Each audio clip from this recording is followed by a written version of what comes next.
Assalamualaikum warahmatullahi wabarakatuh. Perkenalkan, nama saya Aulia Rahman, mahasiswa semester 2, Prodi Ilmu Pemerintahan, Fakultas Ilmu Sosial dan Ilmu Politik, Universitas Muhammadiyah Sidenreng Rapa. Baiklah, saya akan menjelaskan apa itu OPA, NPM, NPS, dan NPG. All Public Administration. The High All Public Administration pertama kali dikemukakan oleh seorang presiden AS dan Woodrow Wilson. Beliau menyatakan bidang administrasi itu sama dengan bidang bisnis. Maka dari itu muncul konsep All Public Administration yang memiliki tujuan melaksanakan kebijakan dan memberikan pelayanan dengan netral dan profesional. Besarnya intervensi pemerintah pada semua segmen kehidupan masyarakat menjadikan pemerintah sebagai penguasa tunggal, di mana peraturan atau kebijakan-kebijakan yang dibuat dimungkinkan untuk diambil alih secara penuh oleh pemerintah tanpa melibatkan aktor lainnya seperti perwakilan dari sektor bisnis, khususnya partisipasi masyarakat.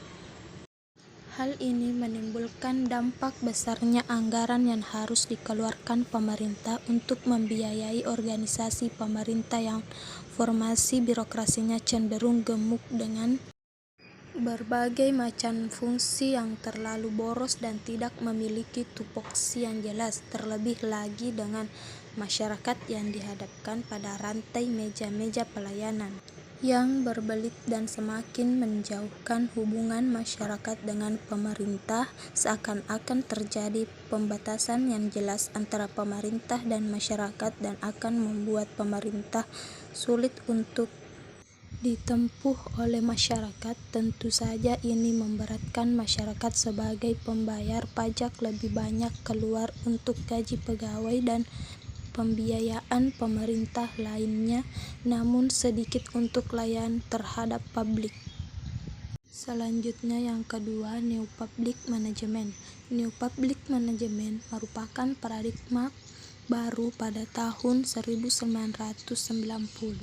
Istilah NPM pertama kali ditemukan oleh Christopher Holt. NPM biasanya dikawankan dengan All Public Management. Konsep NPM muncul pada tahun 1980-an, digunakan untuk melukiskan sektor publik di Inggris dan Selandia Baru. NPM menekankan ada kontrol atas output kebijakan pemerintah, desentralisasi otoritas manajemen, pengenalan pada dasar kuasi-mekanisme pasar, serta layanan yang berorientasi konsumer. Prinsip-prinsip NPM yaitu A. Menekankan pada keahlian manajemen profesional dalam mengendalikan organisasi. B. Standar-standar yang tegas dan terukur atas performa organisasi, termasuk klasifikasi tujuan, target, dan indikator-indikator keberhasilan. C. Peralihan dan pemanfaatan kendali input menjadi output. D. Peralihan dari sistem manajemen tersentral menjadi desentralistik. E. Pengenalan masa kompetensi yang lebih besar dalam sektor publik seperti penghematan dana dan pencapaian standar tinggi. F. Penegakan pada praktek-praktek manajemen bergaya perusahaan swasta. G. Penekanan pada pemangkasan efisiensi dan melakukan lebih banyak sumber daya yang sedikit. Karakteristik NPM meliputi A. Manajemen profesional di sektor publik secara bertahap. Mereka mulai menerapkan mengelola organisasi secara profesional, memberikan batasan, tugas pokok dan fungsi, serta deskripsi kerja yang jelas. Selanjutnya yang ketiga, New Public Service. Paradigma New Public Service merupakan konsep yang dimunculkan melalui tulisan Janet Dernhardt dan Robert B. Dernhardt berjudul The High New Public Service.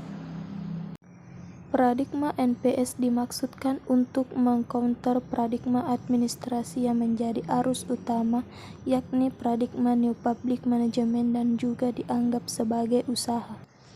Prinsip-prinsip atau asumsi dasar dari pelayanan publik baru yaitu A.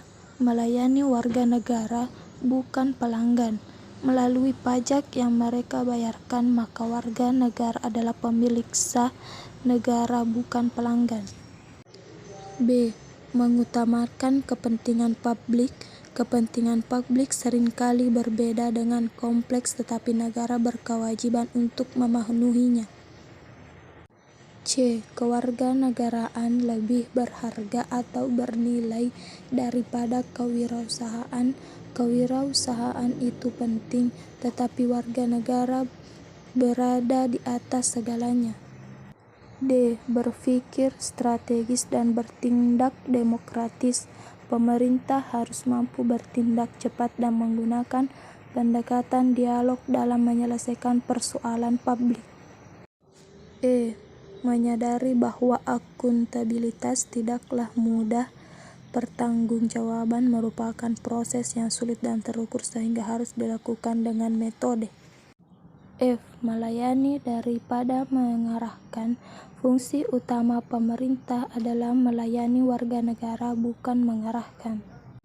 G. Menghargai manusia, tidak hanya sekedar produktivitas. Kepentingan masyarakat harus menjadi prioritas meskipun bertentangan dengan nilai-nilai produktivitas. Selanjutnya yang keempat, New Public Governance. Pengertian New Public Governance merupakan metode untuk mengatasi dilema keberagaman kebijakan publik dan pelayanan publik di era modern, sehingga administrasi publik harus berubah untuk mematuhi perkembangan masyarakat.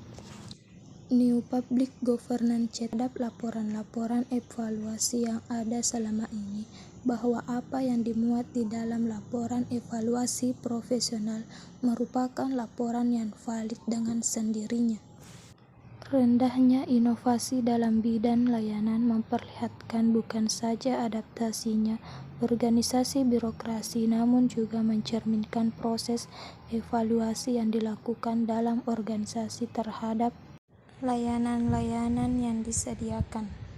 Cukup sekian dari saya, lebih dan kurangnya mohon dimaafkan. Assalamualaikum warahmatullahi wabarakatuh.